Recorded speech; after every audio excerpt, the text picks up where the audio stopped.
Well, Jack, let's take a look at your golf swing here at Golf Galaxy. Today is February 24th, 2007, and this is the down the line view. The one on the left was your very first swing with a 7 iron, and the one on the right is obviously your driver. The white rectangles designate your target for the respective club. And let's go into the graphics. I've got a box around your head. I've also got 3 lines all originating from your club head. The 2 orange lines and the blue line, they are the three plane lines. The bottom orange line is called the shaft plane because it's along your shaft, as you can see, for your iron and your driver. And the top orange line is resting on your shoulder, and that's called the shoulder plane. So the bottom one is the shaft plane, the top orange line is your shoulder plane, and the middle line, the blue one, is the swing plane. And that's the one that we really want our club head, we want our golf shaft, and our hands to come back and up and then down onto, okay? And then I've got a line just off of your rear end, and you'll see why in just a moment. So let's take a look at both of these. You'll see as you take the golf club back with both of the clubs, you take it back a little on the inside. Well, actually, I'm being nice, very much on the inside, more so with the driver than the iron. The one on the right, I don't even see your driver head anymore because it's so far behind you. I'd actually have to take and slide you all the way over here to see how much your driver is way behind you. So if you were to actually let go of your club with your hands, just let the club drop, you'd see it fall down way behind you.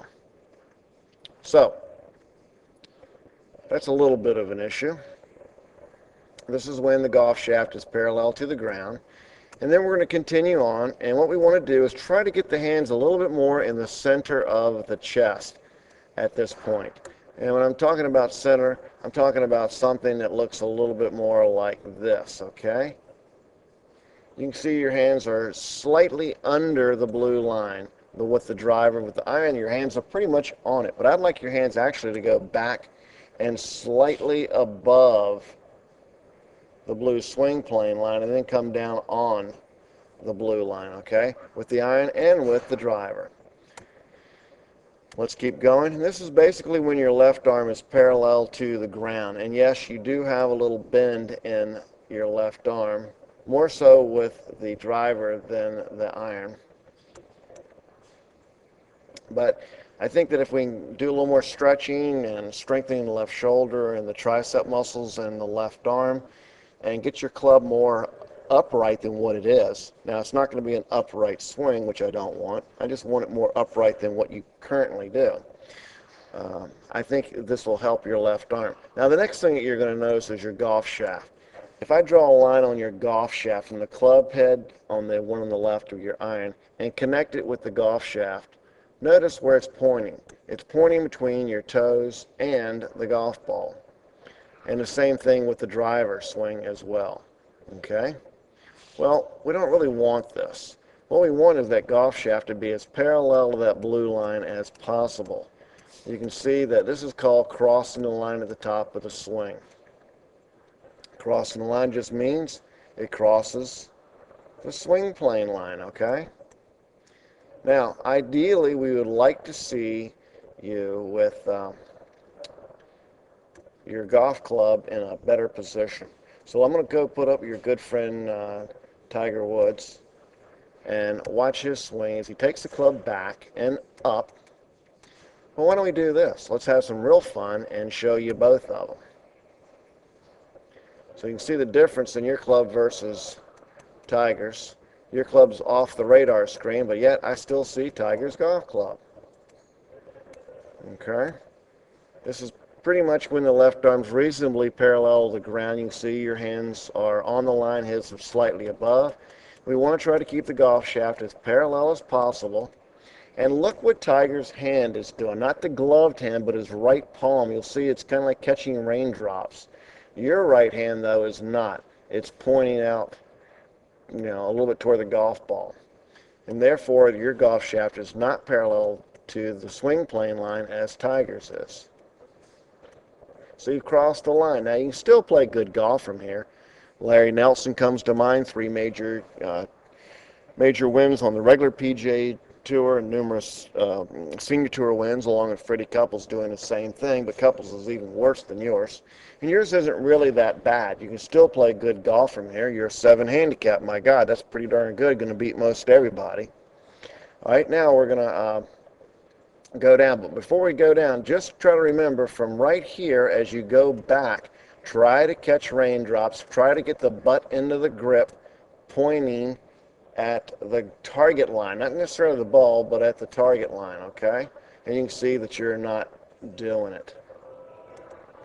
Okay, so we're up to the top of the swing. Now we're going to start down. And here's where, your good athleticism and your hand-eye coordination start coming about. So you're getting on plane.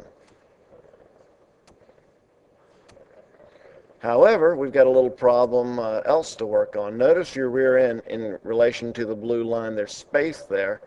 Where Tiger, there is no space.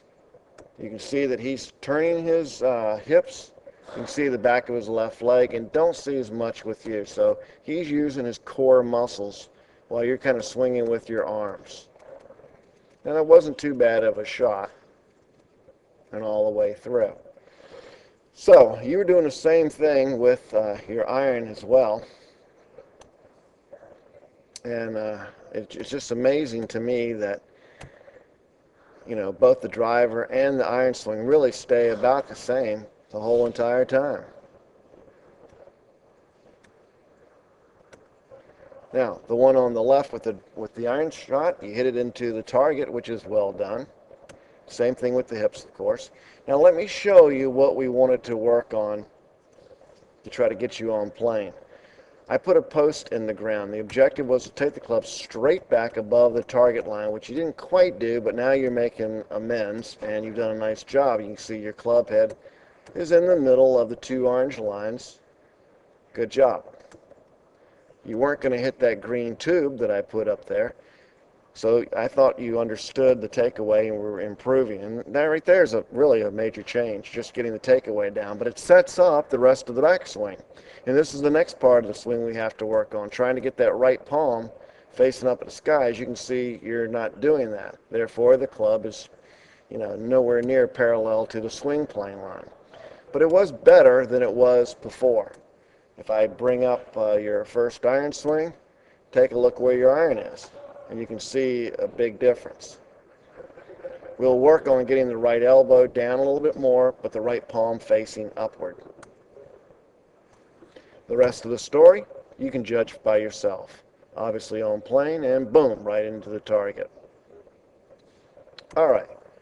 So then I took you over here and I said, okay, let's put a water bottle down there. And I put it actually outside the target line a little bit. And I was trying to get you to take the club back.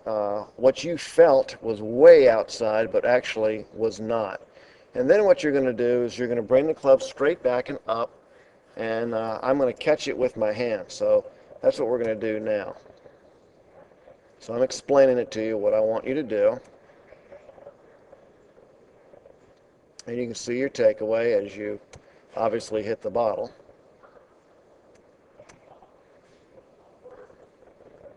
And on up, slowly. And it's a matter of how you hinge your wrists. And that looks perfect right there. You can see where your hands are right in the middle, as is your club. The shaft is parallel to the ground and parallel to your toes. Now the next key is to, and I'm telling you to look in the TV, just to check it. Now what I want you to do is to hinge your wrist in such fashion that the grip end of the club, the shaft, is pointing more at the target.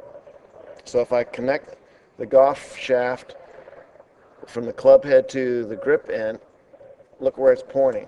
And this isn't, but so bad right here. At least you're not crossing the line.